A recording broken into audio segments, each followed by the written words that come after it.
นแสนเงินล้านก็บ่มีความหมายหรอกหากร่างกายบ่แข็งแรงเนาะคือคนป่วยมีนั่นแหละเฮ็ดหยังก็บ่ได้และอีกความหมายหนึ่งคือมีเงินแสนเงินล้านก็บ่มีความหมาย หากไม่นำมาช่วยผู้อื่น โดยไม่หวังสิ่งใดตอบแทนบ่มีเงินแสนเงินล้านกลับกลายเป็นกองอาวุธสังหารตัวเองซ้ำคือคนรวยๆหลายๆคนนั่นแหละหลายๆคนทำตัวเองจะเข้าไปตีสนิทกับคนรวยคนมีเงินเข้าใจว่าคิดว่าเขาสิซอยเลยเจ้าของแล้วก็เอาไปแค่ยกอ้างอวดตนว่ากูหูจักเข้าใจว่าล่ะกูหูจักเขาดีกูสนิทเขาก็คือว่าแค่ว่าสิไปเอาซื้อเสียงเขามาคมมูก็มีเด้แต่ก็มีแนวกินอันใดดีๆหรือว่าอันใดเป็นเครื่องใส่ของซอยดีๆแน่นี่อยากเอาไปให้เขาเด้แม่นบ่ล่ะหลายคนเป็นทั้งสั้นเด้ถ้าได้อันนั้นอันนี้เป็นของปลาของแปลกเนาะสมมุติได้บางต้นจากตัวหนึ่งมาเนี่ยโอ้ยหัวหน้าเจ้านายเอาไปให้เขาเขาก็เอาไปเฮ็ดกินดีๆนี่แหละแล้วเพิ่นก็ได้แค่ได้คุยได้รู้จักกับเขาซื่อๆเด้ซ้ำมันก็เอาได้คนเนาะหลงคักหลงแน่หลงว่าคนอื่นสิซอยเจ้าของเองนะ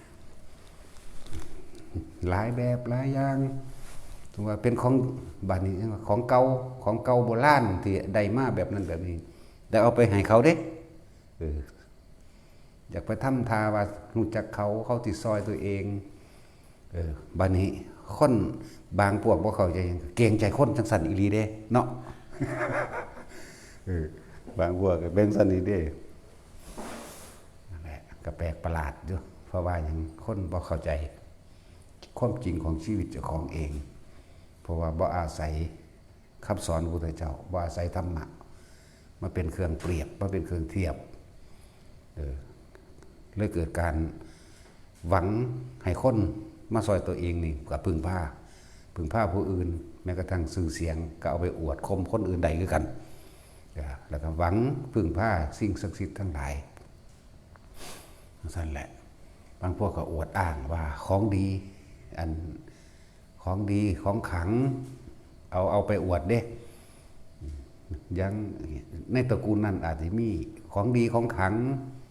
ว่าเขาเจ้าอาจจะเป็นโจรหรือเป็นนักเลงมาก่อนตีลั่นฟันแทงบ่เขาเจ้าเป็นนันนี่เด้ก็เอาไปอ้างได้คือกันเนาะแปลกประหลาดบ่ล่ะอ้างเป็นนางสันนั่นแหละหลายแบบแต่คนก็เสื่อจังสันอีกดีเด้ก็แปลกอยู่อยากเป็น99%พุ่นละเนาะอย่างสั้นแหละนั่นแหละเอามาเปรียบเทียบมันอย่างคนขยันอยู่ที่ไหนก็ลำบากเนาะ คนขยันอยู่ที่ไหนก็ลำบากเลยจักว่าแต่ว่าคนดีแต่ปากอยู่ที่ไหนก็สบาย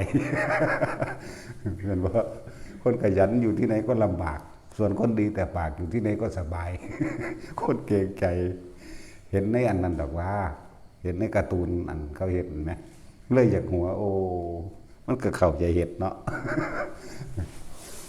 แม่นดีได้ล่ะคนขยันอยู่ที่ไหนก็ลำบากมันก็เข้ากับคนซุมือนี่แหละ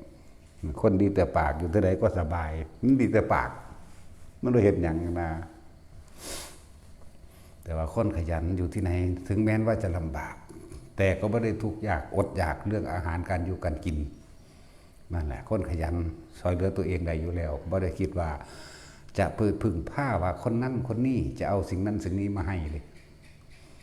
ไม่ได้ไปคิดว่าผู้นั้นผู้นี้สิมาซอยเหตุของเขาเอง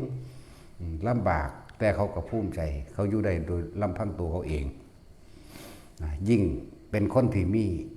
ภูมิจิตภูมิธรรมได้ยินได้ฟังธรรมพระพุทธเจ้าปลดปล่อยความเสื่อทั้งหลายออกจากการพึ่งพาบุคคลผู้อื่นแต่บุคคลเขาก็ยังบ่พึ่งพาไปได้ทางที่ว่าให้คนอื่นมาเฮ็ดหยังให้เด้คือเฮาเฮ็ดให้บุคคลผู้อื่นซะก่อนเด้เห็นแม่นบ่ล่ะและตนเป็นที่พึ่งของตนของเฮานี่ในความหมายคือการได้ช่วยเหลือบุคคลผู้อื่นให้พ้นออกจากทุกข์ทั้งสองแบบทุกข์ทั้งกายคือว่ามีที่อยู่อาศัยอาหารหรือแม้กระทั่งป่วยทุกข์ทั้งใจ ก็คือความกัดกลุ่มหาทางออกให้ชีวิตไม่ได้แม่นบ่ล่ะนี่คือเฮาเฮ็ดอยู่เดี๋ยวนี้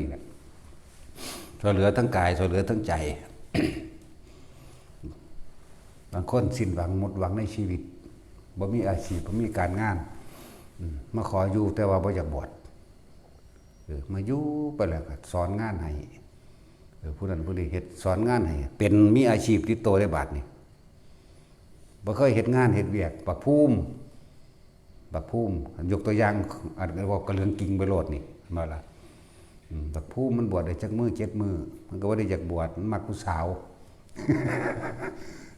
บวชเน้นว่าแม่นบวชพระดอกถามว่ามึงเฮ็ดหยังเป็นจักอย่างบอกมึงสิเอาไปเลี้ยงผู้สาวมึงหามึงได้เมียมามึงสิเอาหยังไปเลี้ยงลูกเฮ็ดหยังบ่เป็นซึกไปฝึกงานนำเขาน่ะก็เขาบักโกะบักสมชายมื้อนี้แหละฝึกงานให้เชื่อมก็เป็นค้นปูนก็เป็นเอาว่าแม่นเป็นตะกี้นั่นแหละแม่มันก็เอาแต่มีลูกผู้เดียวแม่ก็เอาใจไปเลยบ่กล้าใส่ลูกเนาะย่านตะลูกลำบากบ่ฝึกงานให้ลำบากกว่าเก่าแล้วแม่นบ่ซั่นนี่ฝึกงานให้ขับรถก็เป็นเชื่อมก็เป็นค้นปูนก็เป็นก่อปูนก็เป็นใส่ลูกหมูใส่เครื่องตัดหญ้าเลยเป็นเบิดทุกอย่างเป็นแล้วเขาก็เอาไปเฮ็ดงานนำนี่มาบ่แม่นบักโนดตัวเอิ้นไปเฮ็ดงานนำเนี่ยแต่เป็นงานดอกเขาก็เอาไปนั่นแหละอาชีพคือหาเลี้ยงปากเลี้ยงท้องเจ้าของให้มันได้ซะก่อนแต่เฮ็ดหยังบ่ทันได้เป็นมึงสิไปขอไผเนาะนี่แหละจังว่าซอยเหลือไปในทางอาชีพการงานก็ซอยไปฝึกงานให้เขาบ่ได้ให้ฝึกหัดง่ายๆได้โลดก็เลยเนาะแล้วให้ฝึกไปเบิดซุแนวโลดเอาหัดเชื่อมหัดต่อประปาดูเกิดมาบ่เคยเฮ็ดหยังให้เป็นนั่นแหละซอยเหลือจังซั่นแล้วอาชีพการงานเจ็บไข้ได้ป่วยเฮาก็เบิ่งกันไปนี่แหละนะถึงว่าเฮาสร้างสถานนี่เป็นสถานที่สร้างภูมิจิตภูมิธรรมก็ว่าเป็นที่พึ่งของสรรพสัตว์ผู้เดินทางไกลก็ว่าเดินทางมาตะไกลได้พวกเจ้าก็เลยเนาะเอาพวกเจ้าระลึกถึงอดีตดูเกิดมาจากภพจากศาสตร์แล้วนี่เอาถ้าระลึกถึงใดเนาะขนาดพระพุทธเจ้าเฮาเพิ่นระลึกอดีตขึ้นหลังจนว่าหาต้นไม่ได้เพิ่นเลิกเลยเลิกไป100อสงไขย180อสงไขยยังมีอีกหรือไม่ยังมีอีกอยู่เลิกอดีตเป็นสิ่งที่ผ่านมาแล้วไม่ควรคำนึงคาดถึงอนาคตที่ยังไม่เกิดบอกมีผู้ใดคาดคะเนดนเดาได้ฉะนั้นจงทำปัจจุบันให้ดีที่สุดเถอะนี่เป็นลงมานี่เลยนั่นแหละลงมานี่เดินว่าคนเดินทางไกลพวกเขานี่เดินทางมาไกลครับเราละแต่หูจักต้นแต่ของมาเกิดเริ่มต้นแรกอยู่ใส่หาบ่ได้เด้พอมันเป็นวัฏจักรไปว่าหมุนไปว่าวนดุดดังล้อเกวียนมาหูแล้วมันก็ล้อกลมๆนี่เจ้าก็หมุนอยู่ในล้อเกวียนแต่ว่าหนทางของล้อเกวียนจักมันสิไปใส่เนาะ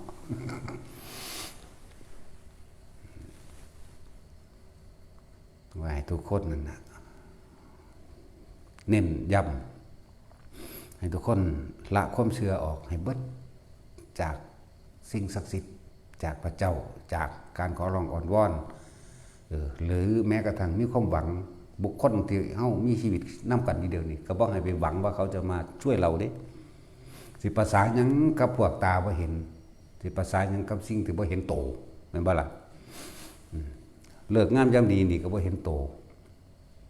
จังมันเป็นโตของใดคนทั้งเสือเนาะดูดงดูเดืองเลิกงามยามดีมันผีสางนางไม้เทวดาอินพรหมพระเจ้าทั้งหลายหังแล้วเลยแนวบ่เห็นโต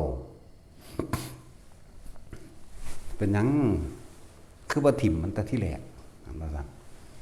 โง่โหเฮงลายมือลายเด้อดินมื้อนี้เฮาก็บ่ได้สนใจว่าสิมันนั่นแล้ว เฮาเชื่อการกระทำของตนเองแต่ว่าในการกระทำของตนเองถ้าเฮาบ่มีธรรมะของพุทธเจ้านี่ผิดขนาดเลยเอาแล้วที่เป็นมิจฉาทิฏฐิไปตลอดเป็นความเห็นที่ใช้ชีวิตที่ผิดเห็นไหมล่ะจนว่าเฮามีธรรมะแล้วเฮาจึงรู้จักคำว่าสัมมาทิฏฐิแปลว่าความเห็นตามความเป็นจริงได้แล้วพวกใช้ชีวิตแบบมิจฉาทิฏฐิเมืองนอกเมืองหน้าต่างประเทศบ่ลบกันดาบเท่านั้นอาวุธเท่านั้นจึงจะเป็นผู้มีชัยชนะมันว่าแมนเด่นมีแต่ความพ่ายแพ้พ่ายแพ้ต่อวัฏฏะสงสารพ่ายแพ้ต่อกิเลสตัณหาอุปทานแห่งตนลบกันไปลบกันมาเที่ยวแพ้เที่ยวชนะก็ตายกันไปตายมากเกิดมากก็ลบกันมาอยู่เพราะสำนีเนี่ยเนาะพวกเขาเบิ่งคือต่างประเทศคือยูเครนคือรัสเซียหรือหลายๆประเทศที่เขาเห็นนั่นนะมองไปไกลๆกว้างๆดูว่าพวกอย่างอิสราเอลพวกเลบานอนพวกมุนเบิดบ้านเมืองความเห็นแก่ตัวเดียวนั่นแหละว่าโดยธรรมะคือความเห็นแก่ตัวความอยากเอาชนะความอยากมีอิทธิพลคุ้มคนอื่นให้อยู่ในอำนาจแห่งตนจากความเป็นผู้นำผู้เดียวนั่นแหละเขาทำกรรมรวมกันเขาก็ต้องไปรับรวมกันทั้งสั้นแหละเป็นอกุศลกรรมรวมกันเป็นชาทิฏฐิเขาบ่แม่นเพิ่งจะทำเพียงแค่นี้เลยเขาทำมานานแล้วเขาเป็นกันมาจังสี่มาต่อไปก็มาเป็นกันอีกแบบนี้นั่นแหละถ้าว่าได้แหวกออกได้จังสี่แหวกออกมาสู่ความรู้ตามความเป็นจริงหรือเขาหาธรรมะอันแท้จริงความจริงของชีวิตโดยกรรมโดยนั่นแหละคนเฮามันทำกรรมรวมกันบ่ว่าสิดีหรือเลวก็ย่อมไหลไปสู่การกระทำรวมกันถึงเวลาก็ไหลไปเองคนที่เคยตายในที่เขาสู่กันห้ามากจังซี่เนาะขนาดเป็นประเทศไทยแท้ๆอยู่ประเทศไทยแท้ๆก็ยังไปตายน้ำเขาได้เนาะเป็นคนทุกคนอยากบ่คิดเลยว่าสิว่าขี่เครื่องบินไปตายญี่ปุ่นก็ยังได้ไปตายเพราะว่าความสมรู้ร่วมคิดนี่กรรมคือจิตคือเจตนาสมรู้ร่วมคิดกันมาก่อนไปรู้สำนันเราเฮ็ดให้ผู้อื่นตายบัดนี้เจ้าของเมื่อถึงเวลากรรมมันให้ผลก็กลับไปได้เดือน2 เดือนก็ไปตายน้ำเขาอยากว่าล่ะจะไปโทษคนอื่นเลยโทษตัวเองเถอะว่าตัวเองเป็นผู้กระทำเองล้วนๆกรรมทั้งกรรมดีเรียกว่ากุศลกรรมตอนนี้พวกเขากำลังร่วมอยู่ในกุศลกรรมรวมกันก็เลยมารับผลกรรมอันเป็นดีรวมกันพวกทำเลวรวมกันก็ไปจัดสรรไปหาเร็วๆเหมือนกันแต่เขาบ่รู้อยากบ่ล่ะนั่นแหละกรรมจึงจำแนกที่ว่ากรรมแนกแบ่งกรรมจึงจำแนกแจกหมู่สัตว์ทั้งหลายให้ไปเกิดร่วมกันอีกให้ไปรับทั้งบุญและบาปให้ไปรับผู้ทำบุญรวมกันก็มารับในส่วนบุญรวมกันสร้างบุญต่อกันเพิ่มไปเรื่อยผู้ทำบาปรวมกันก็ไปรับบาปเหมือนกันก็สร้างบาปไปน้ำกันอีกแต่ยังสั้นละจังว่าพวกเข้าถ้าผมมีธรรมะเนี่ยมาให้เปรียบมาให้เทียบนี่บ่รู้จักอีหยังอีหลีเด้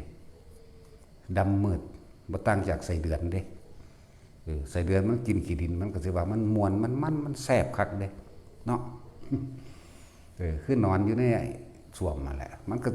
เป็นโอชารสของมันเองด้วยกันแต่พวกเฮาไม่เห็นแล้วมันกัดบ่แม่นเนี่ยนะนั่นแหละความต่าง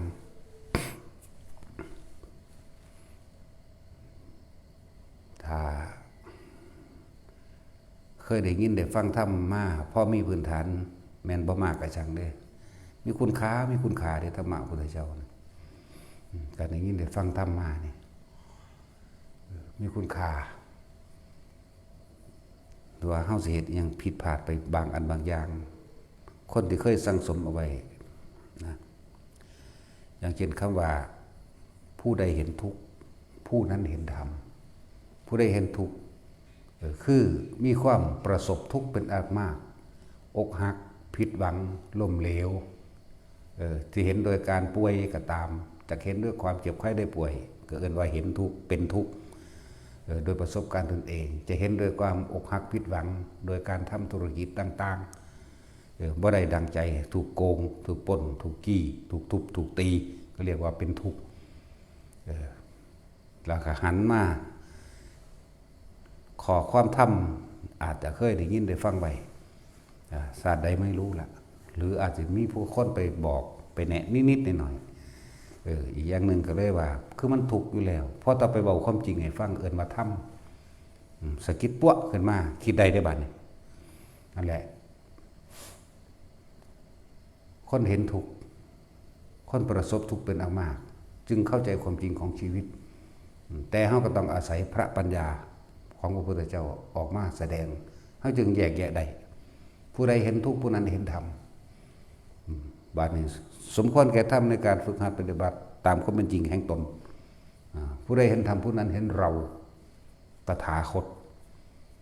เป็นความจริงเด้ตถาคตสิเว้าโดยสุญญากาศแปลว่าตามันเป็นของมันเช่นนั้นหรือจะตถาคตสิเว้าโดย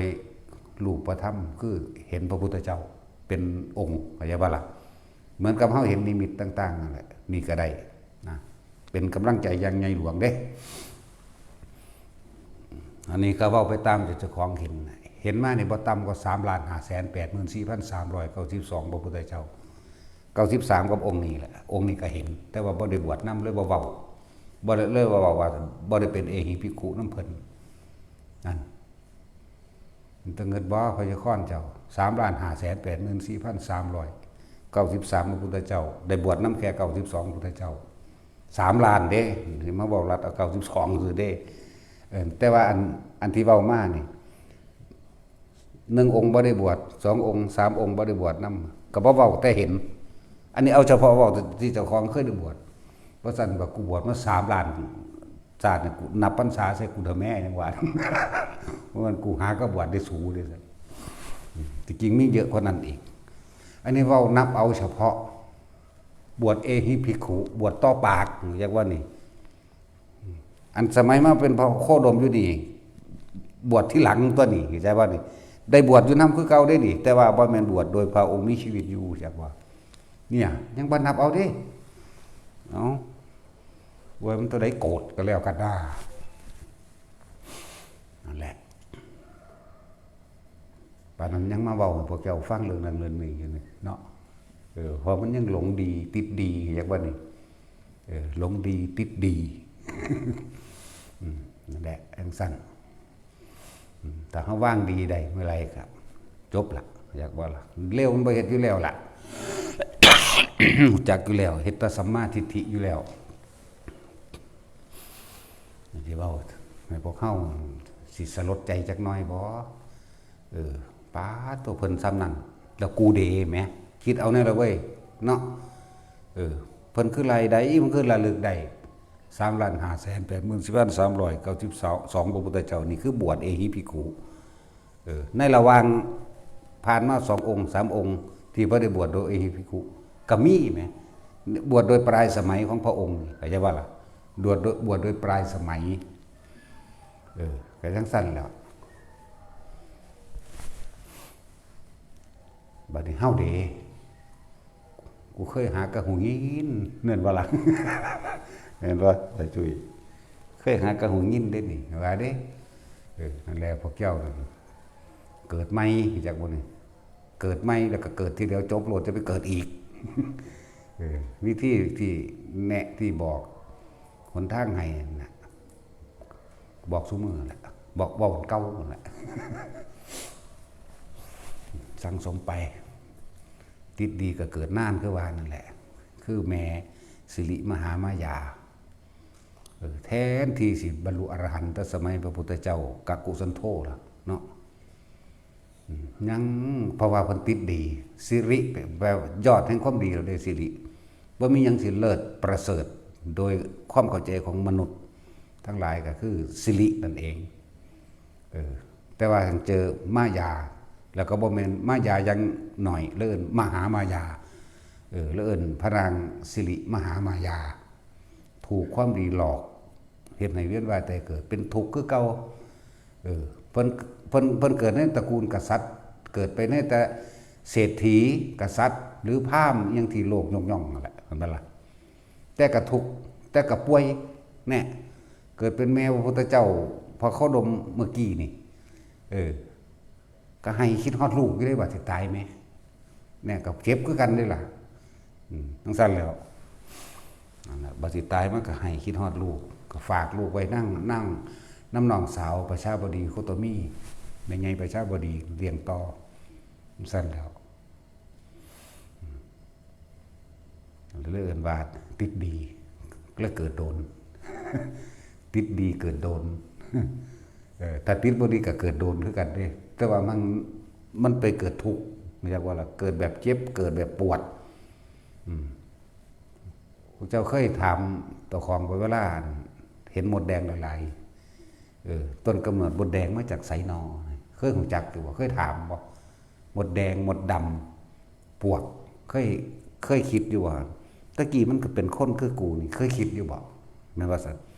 เขาเหตุกรรมหยังหนอมันจึงเป็นจังซี่เคยถามตัวเองอยู่บ่นั่นแหละเขาจึงบ่เงินไปเลยไผสิรวยไผสิแนวใดก็ช่างรวยมากต่อใดก็ช่างถ้าบ่เป็นคนมีคุณธรรมความรวยนั่นแหละจักเฮ็ดให้ตัวเองตกสู่ความทุกข์มหันตทุกข์อย่างใหญ่หลวงเลยเขาจึงบอกว่าบ่ได้แม่นค่าของคนเด้อรวยหรือเรียนสูงบ่มีค่าหยังดอกถ้าไม่ทำประโยชน์เพื่อผู้อื่นโดยไม่หวังสิ่งใดตอบแทนนี่จังเป็นค่าได้คนเฮาสิคิดถึงกันจริงๆนะก็คิดถึงความดีกันซึ่งกันและกันเด้คิดถึงเคยเอื้อเฟื้อช่วยเหลือแบ่งปันคิดถึงเด้แต่ว่าบ่แม่นแบบคนมีอำนาจบังคับกันเด้อันบ่ได้คิดถึงเด้เอาผู้บังคับบัญชาการสูงสุดบ่ว่าสิเป็นทหารบ่ว่าสิเป็นตำรวจบ่ว่าสิเป็นผอ.เป็นครูหรือเจ้าใหญ่นายโตเป็นเจ้าของบริษัทใหญ่เพียงใดก็ช่างที่เขาเคารพนับถือที่เขายอมเพราะเขาเฮ็ดน้ำเงินที่เขาฟังความเฮ็ดตามเขาเฮ็ดน้ำเงินนั่นบ่ซั่นแต่ว่าคนที่เคารพนับถือโดยความจริงใจจริงๆเนี่ยเขาบ่ได้เฮ็ดน้ำเงินเด้เขาอาจสามารถปกป้องเฮาก็ได้เห็นบ่ล่ะเขาเฮ็ดเพราะว่าเขาสำนึกในคุณธรรมความดีของบุคคลผู้นั้นนี่จึงจะได้การยอมรับเคารพนับถืออย่างสั้นแหละตกทุกข์ได้ยากหรือลำบากอันใดสมมุติว่าบ่ตกทุกข์ได้ยากก็สร้างแต่ว่าถูกอันธพาลเข้าไปรังควานโจรปล้นเนาะคนที่เคยได้รับความช่วยเหลือเขาสละให้ได้เด้เขาสู่ซอยสู่ส้นให้เด้เห็นบ่ล่ะแต่คนพวกนั้นแต่เป็นคนบ่ดีเด้รังแกข่มเหงเขาอุ้ยสมน้ำหน้ามึงเด้เห็นบ่ซั่นอุ้ยอดสว่ามึงเอามันตายเลยนะไปหันเด้ล่ะนี่มันต่างกันเด้นั่นแหละต่างกันฉะนั้นถึงบอกว่าคุณค่าของคนนั่นอยู่ที่การทำประโยชน์เพื่อบุคคลผู้อื่นย่ำโดยไม่หวังสิ่งใดตอบแทนถ้ามีหวังสิ่งใดตอบแทนมันบ่แม่นประโยชน์ด้วยนั่นนะทำด้วยความเห็นแก่ตัวทำเพื่อตัวเองเข้าใจว่าล่ะนั่นแหละซึ่งประสบการณ์ชีวิตของพระพุทธเจ้าห้องที่ผ่านมาทั้งหลายเพิ่นเว้าตั้งแต่เรื่องที่เพิ่นเสียสละเพื่อผู้อื่นเด้นั่นเพิ่นเว้าความจริงในชีวิตจริงของเพิ่นน่านับ40อสงไขยตั้งแต่เริ่มต้นอธิษฐานอยากเป็นพระพุทธเจ้าพูนแต่พระพุทธเจ้ายังละลืมละพูนเริ่มต้นแรกแต่เพิ่นเป็นนางวิสุทธิดายังเพิ่นพุ่นเป็นน้องพระพุทธเจ้าองค์นั้นสำตัวนั่นแหละชาตินี้ทำดีแบบนี้ไปสวรรค์แบบนี้ชาตินี้ได้บวชเป็นฤาษีชีไพรไปพรหมโลกชาตินี้เป็นสัตว์เดรัจฉานได้ปกป้องหมู่เดรัจฉานร่วมกันไปเป็นเทวดาชาตินี้เป็นนั่นเป็นนี่ชาตินี้ทำเลวแบบนี้ตกนรกแน่นี่คือเพิ่นเว้าประสบการณ์ว่ามิจฉาทิฏฐิเป็นแบบนี้สัมมาทิฏฐิเป็นแบบนี้การทำดีการทำประโยชน์เพื่อผู้อื่นก็ได้สู่สุคติโลกสวรรค์เป็นต้น การทำเร็วก็ไปสู่ทุกขติเป็นเดรัจฉานมั่งเปรตมั่งตกนรกมั่งบ่แม่นได้ว่าเพิ่นบ่ตกนรกในการก่อนก็ดีเพิ่นนี่คุ้นชินมากที่สุดเลยกับนรกจักว่าล่ะมีผู้ใดฮู้น้ำดอกอย่าไปมองแต่จุดอันว่าเพิ่นอย่าไปมองแต่ยอดมันหลายเป็นเปรตก็บ่แม่นเปรตใหญ่สูงสุด80ศอกหรอกนะเปรตอยู่ระหว่างกลางแล้วเป็นเปรตก็มีคือกันเด้พวกเขาบ่ฮู้ซั่นน่ะตัวนี้เนาะส่วนมากกันเป็นเดรัจฉานก็บ่เอามาเว้าได้ยกขึ้นแต่จักรพรรดิอย่างยิ่งใหญ่เนาะเป็นสร้างเท่าได้ศาสตร์เป็นม้าเท่าได้ศาสตร์เป็นโคนันทวิสารมื้อนั้นแล้วเห็นบ่ล่ะโคที่มีกำลังดูดังว่างัวตัวกำลังเบิ่นแห้งโคนันทวิสารนั่นน่ะถ้าย่องใส่โอ้ยหลากยังไงเด้จักว่าล่ะถ้าย่องใส่พ่อเอ้ยย่องใส่เบิ่งแน่น่ะบืนปึ้งไปเลยบักแห้งตัวจนเกิดว่าเจ้าของเลี้ยงโคนั่นก็ยิ้มย่องไปท่ายเอางัวไปลากเอางัวนี่แหละไปลากเกวียนในหาลอยล่ำว่าจะว่าเลยลากงัวผู้ใดก็สั่งบ่สูงงัวกูเอ้าไอ้เจ้าโคเจ้าถอยไอ้โง่ไอ้ซื้อบื้อ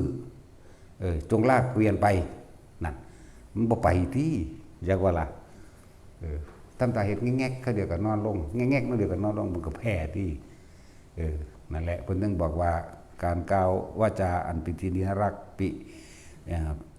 ปิยวาจากล่าวคำอันเป็นที่รักเพิ่งเกิดเหงาหงอยเศร้าถึงเสียเงินพันกหาปณะวันเนาะนี่เรื่องของเพิ่นเกิดเป็นงัวเพิ่นจะไปสร้างสอนเจ้าของงัวนั่นแหละเพิ่นไปเกิดมาเพิ่นสิสร้างสอนว่าคนเป็น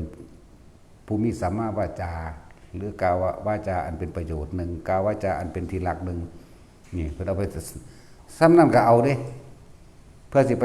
พลิกความคิดเห็นของอันเจ้าของงัวนี่แหมย่อมเสียสละชีวิตตัวเองเป็นศาสตร์นะเฮ้ยสิว่าสิตายมันตามอายุของงัว20-30 ปีมันได้ละเนาะโอ้ธรรมดาเด้โคนันทวิสารสมัยเพิ่งเกิดเป็นวัวผู้มีกำลังมากเทียบเท่ากับวัว500เชือก500ตัวบนเชือกนั่นแหละงัวนี่แห้งลากฟื้นลากเกวียนลากอย่างต่างๆสารพัดเจ้าของว่าเกิดความฮึกเหิมมันบ่ล่ะมาเกิดความฮึกเหิมแล้วครับเอาไปท่ายกับผู้นั้นผู้นี้ที่แรกก็เบาดีเด้เพิ่นมีเงินหลายขึ้นเห็นว่าเงินมันสิขาดเจ้าของเข้าใจว่าเจ้าของรวยเข้าใจว่าเจ้าของมีอำนาจไปท่ายใส่กับเศรษฐีที่บาดนี้ท่ายกับเศรษฐีเอาเกวียนใส่500ที่บาดนี้เขามันลากบ่ได้อยู่แล้วแหละแต่เพิ่นนี่ก็แต่งตัวอย่างดีเชิดหน้าชูตาขึ้นมาก็เว้าดูถูกปรามาสไปไอ้โคถอยแกที่เกิดมาเป็นทาสอย่างนี้เพราะแกเป็นโง่ยังเว้าใส่นะบ่ให้เกิดฮักหาน้ำใจนะก็บ่ลากซะติเพิ่นก็เสียเงินเพิ่นบ่มีเงินเพิ่นหงอยได้บัดนี้เศร้าซึมนั่นล่ะซึมสกมุกอยู่งัวกับเหลือบตาเบิ่งอยู่เพื่อสิแก้ทิฏฐิเพื่อสิแก้คำเว้าจักว่านี่เพื่อสิแก้เสียชีวิตทั้งศาสตร์เพื่อสิแก้เอาคนผู้เดียวนี่บ่ธรรมดาเด้นั่นแหละคือจังว่าเงินมันสิมีค่าตอนที่มันบ่มีไม่จักว่าล่ะสติมันสิมีค่าตอนที่มันพลาดพลั้งไปแล้วทุกคนส่วนมากก็คือจะคิดได้เมื่อภายหลังที่สูญเสียสิ่งอันเป็นที่รักมั่งที่สูญเสียสิ่งที่มีอยู่แล้วมั่งที่สูญเสียหมู่พวกเพื่อนฝูงหรือที่สูญเสียบุคคลที่ควรรักษาเอาไว้คือคนที่อยู่รวมกันในครอบครัวคนเฮาส่วนมากไปเห็นแต่ผู้อื่นดีเนาะพ่อแม่หลายๆคนมีลูกจัก7-8 คนลูกอีนั่นบักนั่นปีหนึ่งมันมาทีหนึ่งของเงินให้10,000ย่องแต่มันเนาะ บาดผู้เฮ็ดปนเฮ็ดแก้วให้กินซุมื้อนี่ด่าแต่มันปลาขึ้นกระเทียบพุ่นมึงบ่เห็นบ่อีนั่นเพิ่นโลดเด้ อีหลีเด้นี่เรื่องจริงละอันนี้เนาะเขาก็น้อยอกน้อยใจตัวปีนึงเอาเงินให้10,000โอ้ยซื้อกินมื้อละ10 บาทมันก็บ่หม่มปีนั่นเนาะ แต่ว่าผู้เขาเฮ็ดนำอยู่นี่ก็ย่องเขาแหน่ฟังเด้อผู้ใดเป็นพ่อเป็นแม่ก็เลยย่องเขาแน่ให้กำลังใจเขาแน่จะไปเทียบเอาตัวผู้100 วันพันปียังมาหลายเนาะเขาก็น้อยอกน้อยใจตัวแล้วเปรียบดุจดังว่าโคนันทวิสารเขาไปหักหานนำใจเขาหมายถึงง่วนี่ถูกหักหานนำใจต่อมาก็ง้อยบ่มีเงินเศร้าง่วก็แอบเบิ่งอยู่ตลอดเอาง่วก็เลยไปบอกว่าท่านไปท้าทายไม่ไปเจ้าขึ้นให้2 เท่าแต่ว่าท่านจะต้องพูดกล่าวคำอันเป็นที่รักเหมือนดุจดังที่เคยกระทำมาได้ไหมนี่ไหมเพิ่นก็คิดได้ตัวมันเคยว่าว่าสหายเอ้ยเราเป็นคนทุกข์คนยากตอนนี้เราลำบากเราต้องทนทุกข์ยากไปด้วยกันเราเป็นมิตรกันเราเป็นเพื่อนกันหากินร่วมกันน้อนี่ลากฟื้นไปขายบางหันบางนี่ก็ขายได้เงินมาเรื่อยก็จะบ่ล่ะลากฟื้นไปลากไม้ลากเกวียนของต่างๆไปหรือว่ามีคนไปจ้างเพื่อนเอ๋ยเราเป็นคนทุกข์คนจนน้อเราจึงได้มาอดทนลำบากเป็นทาสรับใช้กับบุคคลผู้อื่นถ้าเรามีเราจะไม่เป็นอย่างนี้ดอกนี่ตะกี้บอกจังซี่กล่าวคำมันเป็นที่รักเชิดชู้ให้เกียรติและให้กำลังใจซึ่งกันและกันแต่ว่าบัดนี้มีเงินหลายขึ้นเลยขึ้นไปหาท่าท้ายเขาตีท่าท้ายไผว่าท่าท้ายเศรษฐีเขามีเงินเป็น80 โกฏเจ้าของหาก็มีเงินแค่1,000กับ5 ปะนะเหนือไปท่าท้ายเขาเลยมันเงินสำนันเขาก็เสียดายเลยก็บ่ได้เห็นซ้ำเนาะนั่นแหละก็เลยเห็นเจ้าของงัวนี่เศร้าก็เลยบอกก็เลยไปแนะนำให้ไปท่าท้ายเอา2 เท่านะท่าท้ายที่แรกให้เอา100 เล่มเกวียนซะก่อนแต่ท่าท้าย2,000กับ5 ปะนะเพิ่นก็คิดได้อยู่แล้วตอนนี้เฮาบ่มีเงินเด้หมู่เอ้ยเว้าดีแล้วเห็นบ่บาดนี่คิดได้เมื่อสายไปแล้วว่าหลายคนเพื่อนเอ้ยนี่ยากก็ไปกอดอันรูปหลังกอดข้อเอางัวมาแนบใส่เจ้าของเองเอาหันงัวมาศพหน้าใส่กันเองเพื่อนเอ้ยตอนนี้เราไม่มีเงินนี่เราจะเอาที่ไหนไปท้าทายเขาทางงัวบอกว่าจงทำตามเราเถอะเพื่อนเอ๋ยคือกันเห็นบ่ล่ะถ้าท่านทำตามนี้ท่านจะเพิ่มขึ้นไปเรื่อยๆโดยบ่ต้องมีเงิน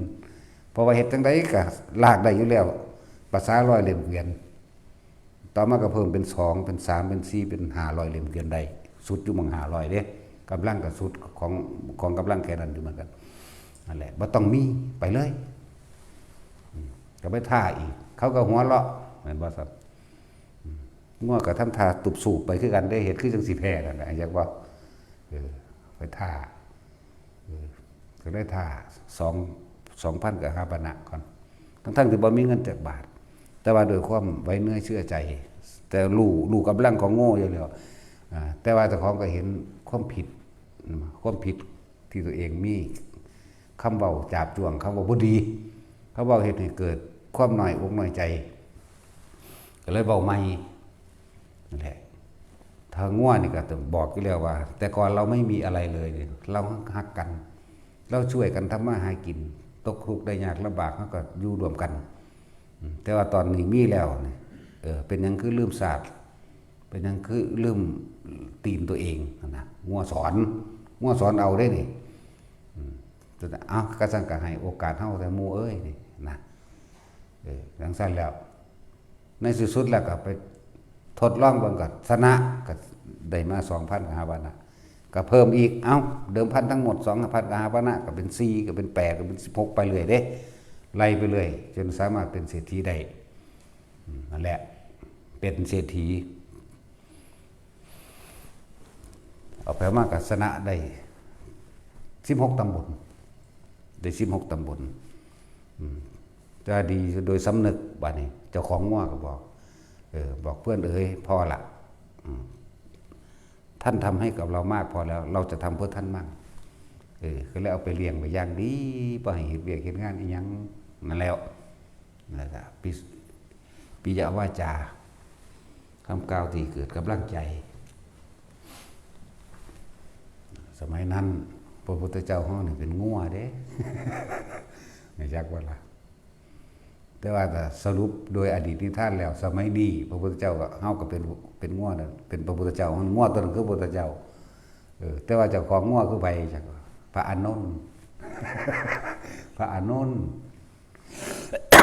จักซั่นแหละเขาเจ้าก็ตักเตือนกันมาเลย ในหลายๆศาสตร์ต่อมาบางศาสตร์ก็เป็นหงเป็นหานมาจากเป็นหานโพธิสัตว์นี่เลี้ยงแม่เด้แม่ตาบอดมาบ่ได้เวลาไปหาอยู่หากินก็ต้องเอาก้านบัวต้องเอาก้านบัวเอาหอยหรือเอาอาหารต่างๆไปส่งให้แม่แต่ในมือนั้นถูกไอ้นายพรานเฮ็ดกับดักผูกได้นั่นแหละติดกันไปติด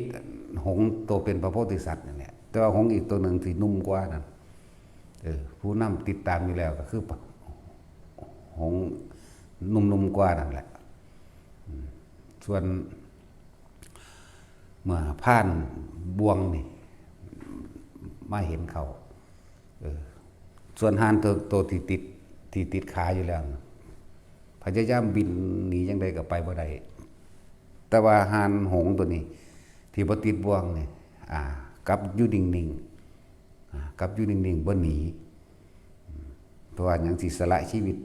เพื่อขอให้นายพรานผู้นี้แก้เอา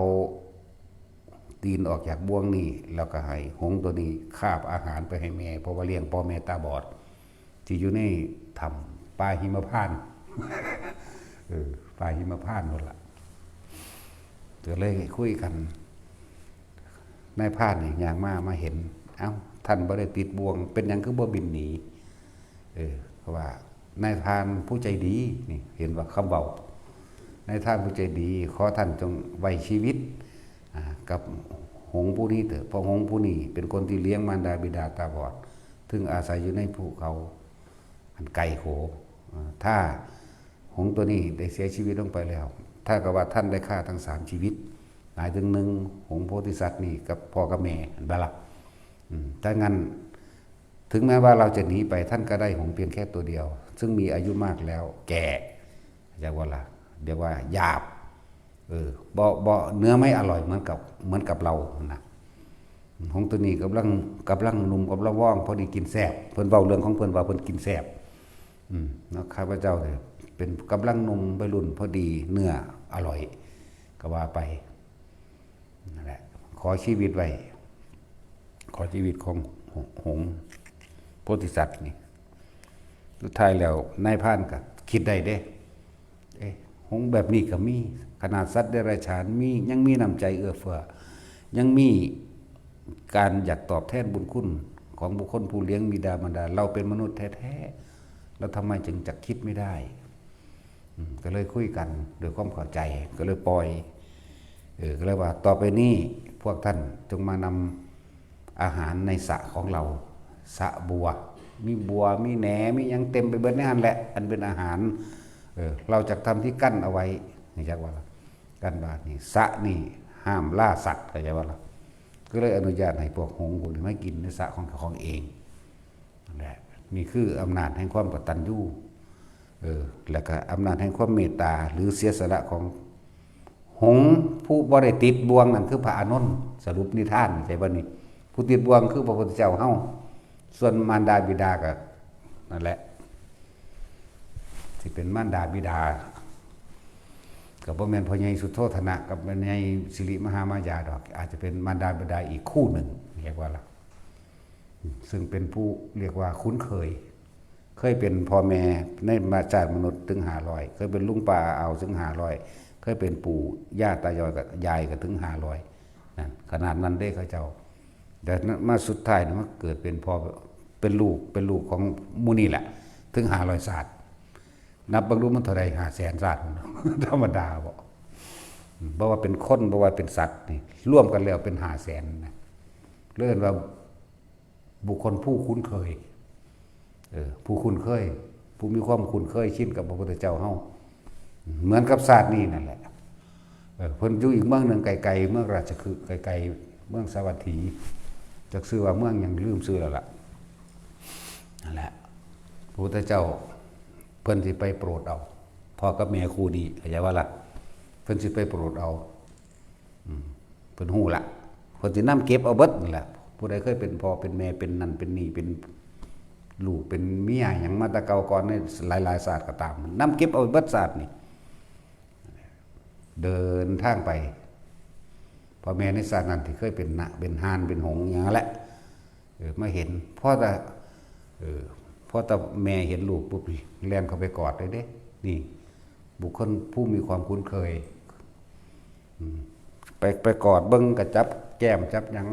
จับพุ่นจับพี่ดึงหน้าดึงตานั่นนี่ลูกไปอยู่ไหนมาแม่ตามหาตั้งนานเบิ้งนี่ความผูกพันลูกไปอยู่ไหนมาแม่ตามหาตั้งนานลูกสบายดีหรือจับไปบีบคำลูบน้ำแข็งน้ำขาน้ำตีนเรื่องเด้ลูกสบายดีไหมนั่นนะลูกเบิ่งมีความเจ็บไข้ได้ป่วยบ่มีอาหารอยู่ดีกินดีบ่ถามไปสุดแบบนิสัยแม่นั่นแหละห่วงกังวลอย่างนั้นสั่นนั่นแหละเพิ่นก็ปล่อยให้จับให้กอดอยู่หั่นแหละพวกหมู่สาวกคนก็อยู่หั่นแหละคือทุกคนก็เข้าใจว่าแม่เพิ่นคือพ่อใหญ่สุโธทนะกับนางประชาบดีโคตมีพุ่นเด้พุ่นละเพิ่นเข้าใจว่าแม่เพิ่นเป็นผู้นั้นมาเด้บ่ทันได้เข้าใจคำว่าสิริแม่สิริมหามายาบันไดดอกนาแม่จริงๆนั่นน่ะนั่นแหละแต่ว่าก็เลยพอถามว่าเอ้ามารดาบิดาของท่านคือพระเจ้าสุโธทนะไม่ใช่เหรอนะเพิ่นก็บ่ทันตอบคือพระนางอีหยังล่ะลืมอีกล่ะแม่เลี้ยงนะประชาบดีโคตมีไม่ใช่เหรอนะแต่เพิ่นบ่ทันได้ตอบเพิ่นปล่อยให้คนผู้นี้ทำความให้หายคิดถึงซะก่อนเพิ่นยังตอบนะนั่นแหละเพิ่นยังตอบให้ฟังแม้สองตายายนี่ก็เป็นมารดาบิดาของเราโดยสุดท้ายที่เกิดเป็นมนุษย์ร่วมกันนะถึง500ชาตินั่นแล้วชาตินี้จะเป็นชาติสุดท้ายนั่นแหละเพิ่นจะแสดงธรรมให้ฟังพ่อกับแม่ซานี่บรรลุอนาคามีในขณะที่มีชีวิตอยู่แล้วก็ขอบวชแล้วก็เป็นอรหันต์เลยหมายถึงลูกไปอยู่ในมานี่แหละจากว่าล่ะนั่นแหละบามารดาผู้มีความคุ้นเคยพวกนี้คุ้นเคยพออย่างทำบุญมานำกันหลายก็เลยดังมารับสุดท้ายคือมารับส่วนสุดส่วนแห่งบุญอะไรเพิ่นจึงเอาคำว่าให้สังสมสิ่งที่มันเป็นกุศลรวมกันไว้ยังก็ดีปัจจุท้ายมาบอกเพิ่นตรัสรู้แล้วเพิ่นก็นำเก็บเอาเบิดเด้ไผจะเคยเป็นลูกเป็นเมียไผจะเคยเป็นข้าทาสบริวารไผจะเคยเป็นสนมนมเนยหยังก็แล้วแต่นำเก็บเอาจนเบิดที่บ่เบิดเขาบ่ไปเองเทวทัตก็บ่ไปเองว่าซั่นเป็นศัตรูคู่อาฆาตไปเองที่จริงถ้าเทวทัตกลับใจได้ก็เป็นอรหันต์องค์หนึ่งบ่ล่ะกินจะมาในบิกาเหมือนกันเพิ่นก็ให้โอกาสใส่ครั้งหาครั้งบ่ได้ว่าธรรมดาเด้เรื่องจริงมันนั่นน่ะนั่งกันมาคันธิยะมื้อนี้ให้โอกาสแล้วให้โอกาสเราบ่แม่นธรรมดาเด้พวกนี้พิเศษแน่ให้โอกาสขนาดให้โอกาสแม้กระทั่งจิตสุดท้ายบ่รู้บ่ธรรมดาเด้จิตสุดท้ายบาดสิตายเขาจริงๆนั่นน่ะเพิ่นไปปรากฏเป็นพุทธนิมิตปรากฏให้เห็นในดวงจิตนั่นแหมเป็นน้ำบักฮานี่แหละว่าซั่น โอ้ยเขาก็กระซากลงนรกเลยแล้วสงสารแล้วให้โอกาสขนาดนั้นเด้แล้วว่ามันธรรมดาเด้อันนั่งอันนี้ขันธิยานี่เผาพระอริยะเจ้า500องค์หมดเลยขนาดนั้นเพิ่นยังให้โอกาสสุดท้ายให้สำนึกนั่นนะให้สำนึกได้นั่นให้สำนึกว่าขอขมาพระพุทธเจ้าที่เคยดูถูกตั้งแต่พุ่นละแต่เพิ่นไปนั่นก็พ่อแม่เพิ่นคือกันเด้นั่นไอ้ พ่อแม่ของอันยังล่ะมาคันธิยะนั่นนะพ่อแม่ของมาคันธิยะก็เคยเป็นพ่อแม่ของพระพุทธเจ้าเขาในอดีตศาสตร์ปัจจุบันนี่สองคนนี่สองพ่อแม่สองคนนี่ก็บรรลุอรหันต์ได้นั่นแล้วเทศนาเกี่ยวกับอสุภะนี่แหละแต่ว่าเปรียบเทียบนางมาคันธิยะนี่เป็นดุจดังว่านังห่อขี่ของโซโคยังก็ว่าไปสองผัวเมียนี่ฟังแล้วบรรลุอนาคามีครับแต่จังไปบวชแต่ว่ามาคันธิยะเกิดอาฆาตแค้นเห็นว่าไปเสนอตัวเองกับพระเจ้าอุเทนนั่นแหละเพื่อหวังสิจะทำลายนั่นแหละจะมีเรื่องมาหลายอย่างทำลายพระเจ้าบ่ได้ก็ทำลายสาวกคือนั่งกันยังละยังบดีข้างหันแล้วนั่นแหละขนาดนั้นที่เพิ่นเป็นปรากฏพุทธนิมิตนี่เพื่อให้อยู่ในปัจจุบันแล้วก็เพื่อให้สำนึกขอขมาเพิ่นแล้วก็ขอขมาต่อสิ่งที่ตัวเองเคยกระทำมาแต่ว่าก็ตกนรกอยู่เข้าใจบ่แต่ว่าก็เปลี่ยนสำนึกโทษตัวเองได้ก็เป็นสัมมาทิฏฐิได้นะเหมือนกันกับเทวทัตนะเทวทัตยังสำนึกได้เด้ถึงจะทำอนันตริกรรมตั้งหลายอย่างสุดท้ายแล้วก็เปลี่ยนความเห็นไม่ได้สำนึกผิดมาตลอดจนถึงสุดท้ายแล้วเหลืออีกประมาณกิโลนึงสิถึงวัดเชตวันที่เขาไปขอขมาพระพุทธเจ้าพระพุทธเจ้าบอกว่าอานนท์แม้กระนั้นถึงจะอยู่ในหน้าวัดก็ไม่เห็นเราตถาคตนั่นแหละใช่ป่ะอกุศลกรรมเวลาในผลมันหอดมันห้นมันเห็นให้ลืมเบิดเห็นเขาลงอาบน้ำที่พวกหามมานั่นนะเขาลงอาบน้ำเพิ่นก็ห้อนเอาคนที่เพิ่นก็จะอาบคือกันตีนถึงดินเท่านั้นเลยแผ่นดินบ่อาจสามารถรองรับสารเลวใดก็บุบลงเลยแล้วดูดเป็นดินสูบทั้งเป็นทั้งดิบอันนี้แล้วลูกศิษย์บริวารเพิ่นใครเนี่ยต้องมากลับใจใดอยู่อันหามมา4 คนนี่ภิกษุ4 องค์นี่นั่นแหละลงผิดไปส่วนโกกาลิกะไปใส่เป็นโรคตุ่มขึ้นเต็มต้นเต็มโตปรามาสพระโมคคัลลาภาษาลิบุตรจากปะละว่าเป็นเลวว่าเป็นสารพัดนั่นแหละเว้าให้เพิ่นพุทธเจ้าให้โอกาสขนาดนี้โกกาลิกเธอจะพูดอย่างนั้นโกกาลิกะเธอพูดอย่างนั้นเธอต้องไปขอขมาการที่จะหากัลยาณมิตรอย่างสารีบุตรและโมคคัลลาหาโอกาสไม่ได้นะเธอจงไปขอขมาเมื่อท่านทั้งสองอดโทษให้แล้วเธอก็จะพ้นจากโทษนั่นเองยังเว้าต่อไปอยู่ว่าเป็นคนหยาบช้าเลวซามบายังไปว่าให้อยู่เห็นบ่แต่ก็เว้าสาบแช่งเพิ่นว่าเป็นคนโลกเลื่อนเป็นโรคฝีหนองฝีดาษยังหลังจากออกนี้จากพระพุทธเจ้ามาแล้วก็มาป่วยแต่ว่าก่อนที่พวกก็ตีเทวทัตก่อนเด้เฮาเบิ่งในหนังซีรีส์เทวทัตไทยโกกาลิกะนี่ตีมันบ่แม่นเด้โกกาลิกะนี่โมโหโกรธที่อนุญาตให้พระโมคคัลลาภาษาลิบุตรมันนำเอาภิกษุ500ขึ้นไปพอตามมาถึงเพิ่นไปเบิ่งแม่เพิ่นตายกลับมาแล้วโดดเข้าใส่กันเลยตีเลือดกระทุ้งออกปากพุ่นล่ะนั่นแล้วจะมาสำนึกได้โกกาลิกะมึงเป็นไผมึงกระจอกงอกง่อยเห็นบ่ล่ะกูนี่เป็นกษัตริย์กูเฮ็ดใส่พระพุทธเจ้ามาเท่าไรครั้งแล้วเพิ่นก็ยังบ่เฮ็ดอีหยังกูยังให้อภัยตลอดนี่สำนึกเลยเห็นบ่ล่ะถูกตีนที่จึงสำนึกได้เขาก็ซัดเอาสันติซัดเทวทัตแล้วหนีไปหาพระพุทธเจ้าเด้อันนี้ก็เลยหนีไปหาพระพุทธเจ้าเพื่อสิไปประณามพระโมคคัลลาภาษาลิบุตรที่เพิ่นโมโหที่มาดึงเอาสาวกที่หนีมาภิกษุลงพิษมา500นั่นน่ะเข้าใจว่าล่ะในสมัยนั้นกับหลวงปู่เฮาที่โตข้างมาสู่มือนี่กันคือหลวงปู่ขาวหลวงปู่มุ่นนั่นแหละหลายองค์อยู่นั่นแหละหลายองค์อยู่เด้หลวงปู่ขาวหลวงปู่ชอบยังแน่มีอยู่นั่นแหละหลวงปู่ลุยมื้อนี่หลายอยู่นั่นแหละใครตัวเขาจะกระพ้นเอาเด้อเนาะโอ้ยเว้าแล้วยังตะกูนี่แล้วอยากให้เด้เหลือตะกูนี่บ่เด้ว่าธรรมดาเด้นี่มันระลึกสำนึกมาตรงนี้มันมาเหลือตะกูนี่บ่ขนาดนี่เป็นเรื่องส่วนตัวแต่โกกาลิกะหลังจาก ออกบ่ย่อมขอขมาพระโมคคัลลาสารีบุตรก็ไปได้อาทิตย์หนึงก็เป็นตุ่มเปื่อยอยู่ผู้เดียวใหญ่ขึ้นสำหัวปู่มือใหญ่ขึ้นทำมักตุ่มนุ่มแตกตายซ้ำพุ่นละยินให้นรกพุ่นละนรกอีหยังแน่ละ หลายสื่ออยู่ชื่อบ่ได้นังสั้นโอ้อายุ20,000 ปีนรกว่าซานแม่มึงบาปนี่ นรกหลุมนั่นนะฉันซื้ออะไรลืมซื้อนรกหลุมนั่นนั่นแหละเอาคิดว่าจังซี่ซะปีหนึ่งเท่ากับแบบนี้ในของอายุนรกตัวนั้นกระสอบใส่ในหมักง่ากระสอบ200 กิโลที่เฮาใส่ข้าวสารนี่ไหมนั่นแหละแต่เก็บในหมักง่ายัดกับไปในกระสอบจนเต็มเพียงปากนั่นขึ้น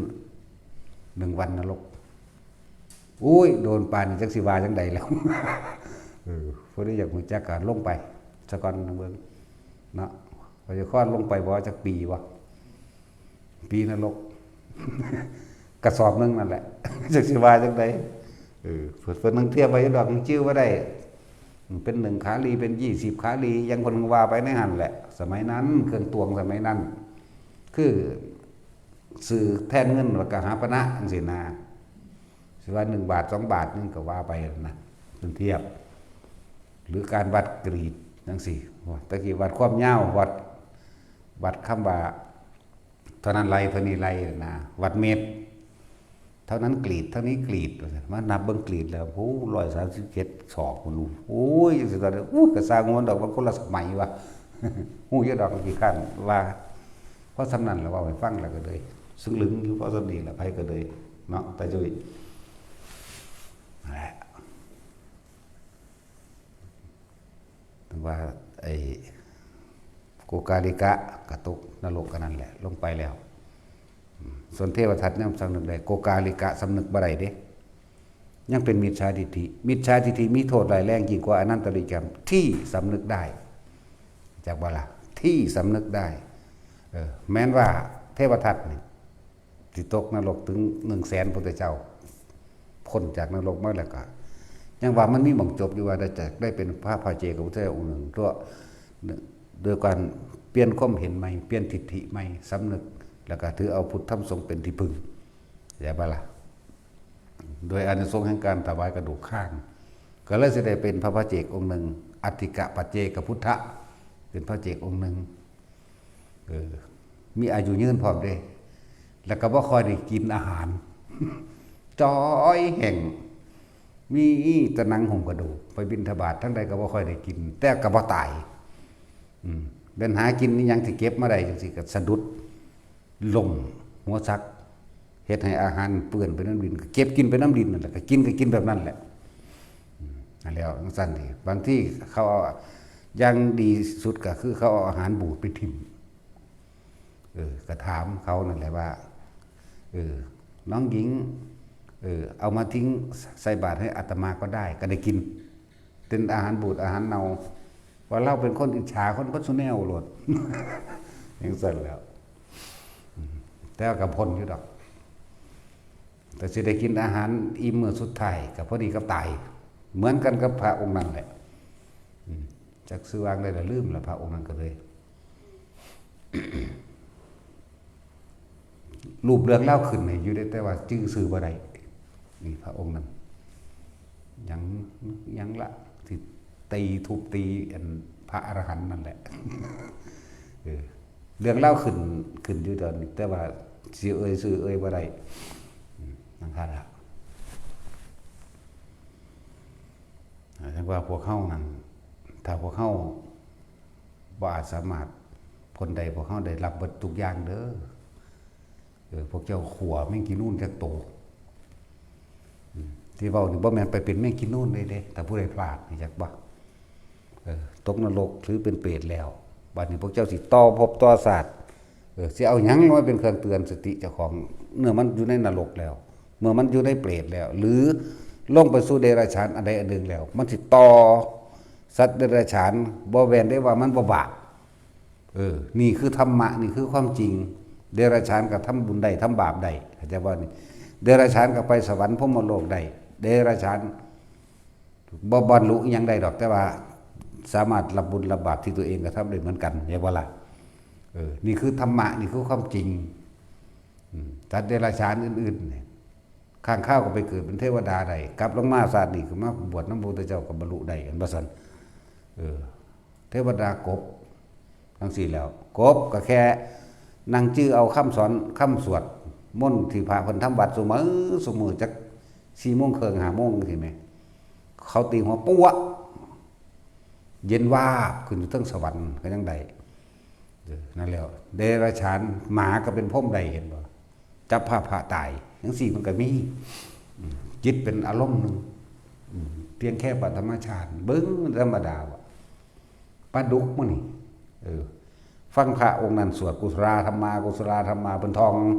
บ่ทันได้คล่องเพิ่นก็เลยเอาหนังสือมาสวดพุ่นแต่สมัยพระพุทธเจ้ากัสสปะพุ่นแหน่ก็ยังไปได้ศาสตร์นี้ก็เลยมาเกิดเป็นภิกษุที่มักนั่งสิริมานี่แหละให้ทั้งนั้นแหละพวกเฮาว่าอายเดรัจฉานบ่ว่าเนาะแต่ข้อนจะเอาดีๆเด้เจ้าผู้ใดตกนรกก็สิลงไปจัดการเองเด้เขาสิบอกให้เด้เขาเว้าได้ขวานอีปิกก็เปลี่ยนใหม่แล้วเด้เอาไม้ก้อนหินนี่แหละมันจะหินผู้ไหมหินแกรนิตไหมเนาะสู้เห็ดกลมๆกูแน่กูจะเอาไปทุบค้นบางสิ่งบ่ได้ว่าจะไปถีบผู้ใดขึ้นเด้จะซ้ำทุบลงมันหนักก็เข้าเด้แนวสอนให้อันนี้มันง่ายคักแสนง่ายไปแห้งแล้วเห็นบ่ผู้ใดตั้งใจมาดอกฟังเห็ดน้ำเขาบ่ต้องสงสัยหยังหางคนเห็นเขาบอกพอถึงหน้าที่ก็เป็นแน่สั้นตัวที่มันบ่เป็นเพราะว่ามันเทียบมันบ่ถิ่มของเก่าบ่ถิ่มสัญญาเก่าสัญญาเดิมความรู้จำแม่นหรือเปล่าองค์นั้นคือวางสั้นองค์นี้คือวางสินะสั้นๆแล้วบ่ได้หูจักสร้างกรรมฐานขึ้นมาอันใดอันหนึ่งเป็นเครื่องอยู่นี่คือเฮาเฮ็ดอยู่เดี๋ยวนี้แหละทรงฌานเจริญฌานโดยอนาปานสติเฮ็ดความรู้สึกนิ่มนวลกลางหน้าผากเนี่ยเพิ่นก็จิตตั้งมั่นเป็นตัวสำคัญหนึ่งเนาะนั่นแหละที่เว้ามานี่ทุกคนถ้าเฮาได้พลาดลงไปแล้วมันต่อเด้สิบอกให้เด้อมันต่อไปทั้งต่ำเด้ถ้าขึ้นไปทั้งสูงมันต่อสูงเลยอยู่เด้ต่อมันไปทั้งต่ำที่มันต่อต่ำมาจากว่านี่ไปพลาดตกนรกแล้วโอ้ยเรียงลำดับเอาว่านี่นรกอันนึงนั่นน่ะบริวารมัน 2,000 บ่แม่นมื้อเดียวสิแล้วสิ้น 2,000 เด้โลกเกิดดับอยู่จักเทื่อแล้วสิว่าสิสิ้น 2,000 แห่งนรกแต่ละอันโอ้ยธรรมดาบ่ว่าแล้วโอ้ยอุกอังคือยังนี่ไม่ธรรมดาอันนี้ทั้งเว้าทั้งหัวนี่มันอุกอังคือยังนี่เด้ไปเบิ่งอายุนรกแต่ละอันแต่ละอันหูยเท่านั้นเท่านี้ 2,000 ล้านปีเท่ากับ1วันนึงสิแม่มึงบาดนี่โอ้ย 1,600 ล้านปีเท่ากับ1วันมัน 1,600 ล้านปีมนุษย์เท่ากับ1วันนรกนึงสิแม่โอ้ยเนาะผู้ใดบ่เชื่อก็ลงไปเบิ่งติด่ากูนี่คักๆซะก่อนล่ะมึงได้ลงแน่ด่าโลดด่าจนเฮาตายพุ่นเนาะมึงสิฮู้จักดอกไปอ่อนๆก็ได้ไปแค่ว่า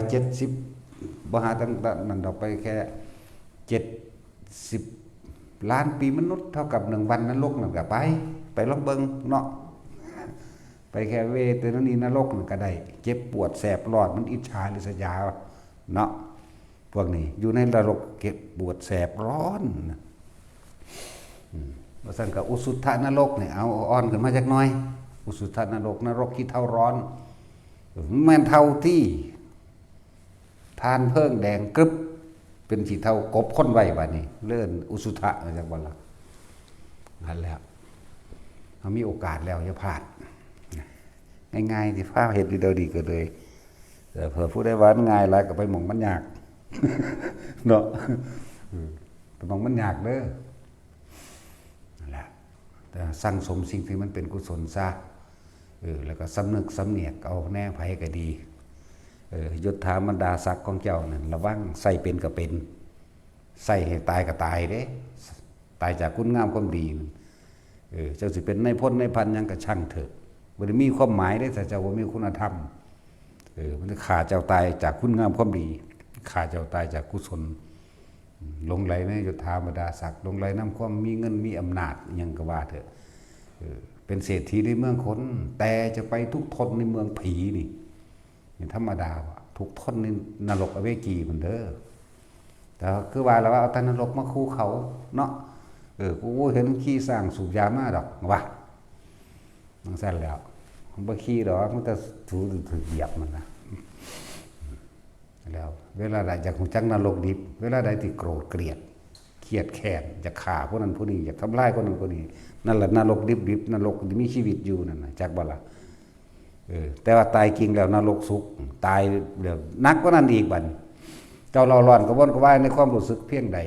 จะกระดองลงไปตามนั้นอยากก็ล่ะเดี๋ยวรวยก็รวยไปโลดมันสิรวยทำไรวะมันไม่มีประโยชน์หรอกถ้าไม่ช่วยเหลือผู้อื่นโดยไม่หวังสิ่งใดตอบแทนใช่ป่ะนี่จังว่าพวกเข้าแต่เบิดชีวิตมานี่ได้เฮ็ดอีหยังไว้เพื่อไผอยู่บ่เนาะสำนึกสำเดียดประมวลเบิ่งเด้อในชีวิตทั้งแต่จำความได้จนเท่าเด้อดีเคยซอยยังผู้ใดโดยบ่หวังสิ่งใดตอบแทนบ่มีจักเทื่อบ่ปุ๊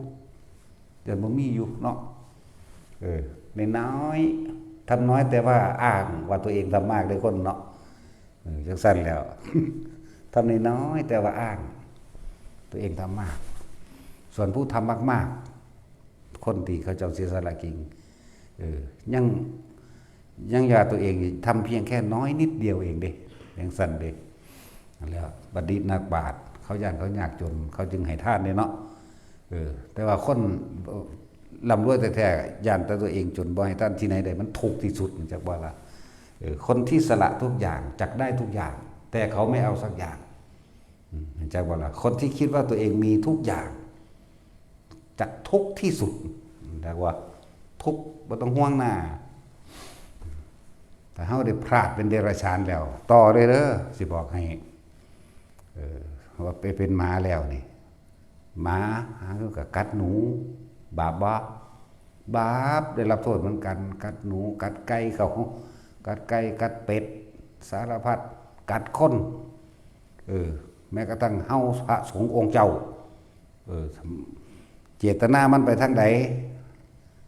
กระซกกระซากให้คือสิกัดนั่นแหละอย่างช่วยที่สุดอีกคือกันเด้นั่นน่ะบ่ได้แม่นได้ว่ามันบ่บาปจักบ่ล่ะมันสั้นแหละเว้ยแต่มันดีมันก็เฮ็ดดีได้คือกันในวันนี้โคสกะเทพบุตรก็ยังพอตาพระมาแล้วเนี่ยหอนแล้วหอนไปบอกพระมาแล้วเงื่อนนั่นเห็นนี่แล่นไปเฮาแง่งๆขึ้นไปต่อไปหลังนั้นบัดสิตายคิดสุดท้ายมันคิดถึงพระองค์มันต้องไปสวรรค์ใดไหมเนาะมันทั้งสั้นตัวพระมาสัตว์เดรัจฉานก็ยังทำบุญใดไหมคนเดรัจฉานสิทำอะไรบ่วะรู้จักว่าคนเดรัจฉานจังสั้นตัวมันเรียกว่าเดรัจฉานอีกคุณเด้อธรรมดาได้โหดร้ายที่สุดก็มนุษย์นี่แหละมันสิเป็นแมงหยังเนาะสั้นตัวเอารู้คิดบังรู้ถ้าว่าบ่แม่นกินกุ้งดิบๆสดๆนะเอาทั้งกินทั้งหัวรอกันเนาะไม่ว่าสันพวกอันต่างประเทศญี่ปุ่นยังกระสังมันก็กินดิบๆสดๆได้ล่ะปลาหมึกปลาบ่หมึกก็เลยเนาะหลายอย่างเด้แล้วพวกเฮาเด้วายปลาซิ่วดิบตะกี้เนาะตำบักฮุงมาถาดบักไงแกะไอ้ปูหน่อยพอดีมันนี่ย่ำนี่ล่ะนี่เนาะทำปลาขอดมื้อนี้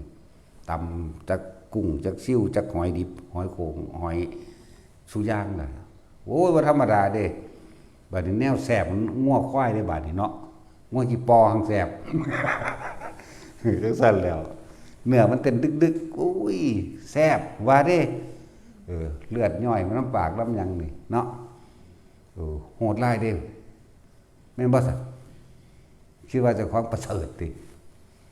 แล้วขาผู้อื่นกินแต่เฮาพลาดลงไปเป็นเดรัจฉานได้นึงถ้ามันต่อไปทางบุญกับบุญคือกันถ้ามันต่อไปทางบาปนี่ส่วนมากจังบ่ล่ะ ต่อไปทั้งบาปเด้อมันก็ทั้งบาปเลยคือกันกาตอนนี้ก็ยังเป็นกานรกอยู่เด้รู้จักบ่นี่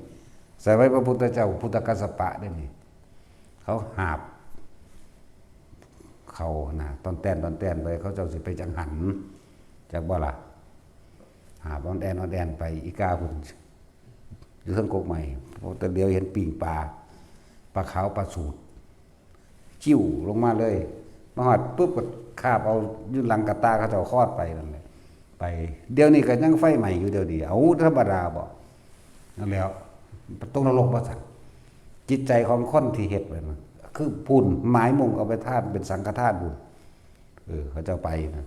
นี่สมัยพุทธเจ้ากัสสปะเอาคิดเบิ่งดูมันพุทธันดรนึงแล้วเด้มันยังเป็นการนรกอยู่นั่นจักบ่นี่ผู้ใดมีตาดีก็เห็นตาบ่มันนี่ก็เห็นอยู่เด้เดี๋ยวนี้ไม่บึ้มๆอยู่กาใหญ่พร้อมบ่ธรรมดาเด้โอ้ยร่างกายใหญ่ยาวเป็นโยชน์แม่เจ้าเอ๋ย16กิโลนะตัวสิรองรับความเจ็บปวดเศรษฐีบางคนที่เป็นคนขายหมูเดี๋ยวนี้ก็เป็นเปรตหมูอยู่เดี๋ยวนี้บ่แม่นสมัยพระพุทธเจ้านี่เด้ที่มันเป็นเปรตหมูอยู่นั่นพุ่นสมัยพระพุทธเจ้าองค์พุ่นเปรตชิ้นเนื้ออันมื้อนี้พระโมคคัลลาเพิ่นเห็นอยู่ข้างเขาที่จะกูดเพื่อเป็นประจักษ์พยานในพระพุทธเจ้าเฮาก็เป็นได้คือกันเฮาบ่เป็นประจักษ์พยานน้อยอันนึงก็ได้ว่าเฮาก็เห็นอยู่เดี๋ยวนี้ก็เห็นอยู่เดี๋ยวนี้เว้าเดี๋ยวนี้ก็เห็นเดี๋ยวนี้แล้วมีปากห้องได้อันเป็นคือก้อนสี่เหลี่ยมนี่แหมเจ้าธรรมดาบอกหอกดาบแล้วแหลมพุ่งเสียบพุ่นเสียบพี่เสียบปีนมีปากก้อนชิ้นเนื้อนั่นมีปากห้องบ่ต้องห่วงเรื่องเสียงหวีดขนาดมันคันเด้นั่นแล้วบ่ว่าแต่พระโมคคัลลาเป็นพยานแล้วเฮาก็เห็นเฮาก็เป็นพยานได้เป็นพยานเดี๋ยวนี้ล่ะบ่ได้ย่านไผว่าเด้เนาะว่าสั่งแม่งเด้เว้าหลวงปู่น้อยเว้าอีกก่อนด่าคนอยู่หังด่าหัวเราทำไม่ได้เราทำไม่เป็นอุปนิสัยของไผของมันเนาะคือเขามาบอกให้เฮาแสดงธรรมบ่ให้เว้าก็อุปนิสัยมันสิท่องไว้มันเป็นสคริปต์เด้แนวมันนี่มันพุ่งขึ้นมามันก็พุ่งไปโลดเด้แต่มีคนเฮ็ดสะดุดก็เศร้าไปเลยเด้เนาะโอ้ยจังสินอกกับไผดอกเนาะไผยังค้อนทั้งซั่นแล้วนั่นแหละเตือนแต่ละคนบ่ว่ารวยบ่ว่าจนทุกคนเกิดมาแล้วต้องตายหากินซ้ำตายเพียงกันเสมอกันบ่เลือกเลยบ่ได้เกี่ยวกันเลยบ่ได้เลือกหรอกว่าเจ้าสิเป็นศาสนาใดหากินแค่รอวันตายเสมอกันเบิดบ่ได้เลือกประเทศบ่ได้เลือกชนสัตว์วรรณะเกิดมาหากินเพียงแค่ตาย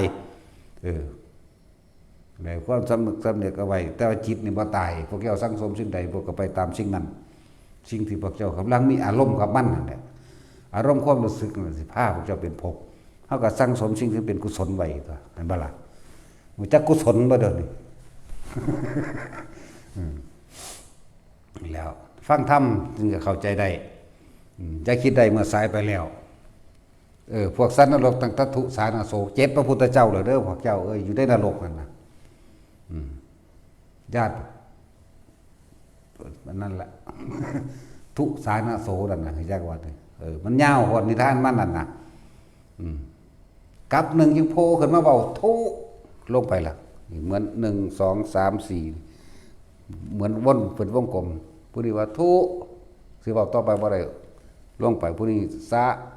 ผู้นี้ขึ้นมาสะนะผู้นี้ขึ้นมาโสเราจมลงไปกับละเถือทดลองบ่ปัญญาค้อนเจ้ากับละค่ำนี่เพิ่งรู้นั่น7พระพุทธเจ้าหรอไหมแต่ว่าพวกโคดมเฮานี่ก็ยังตอนนี้มันถือว่าสะนั่นก็ลงไปอีกแล้วนี่เพราะ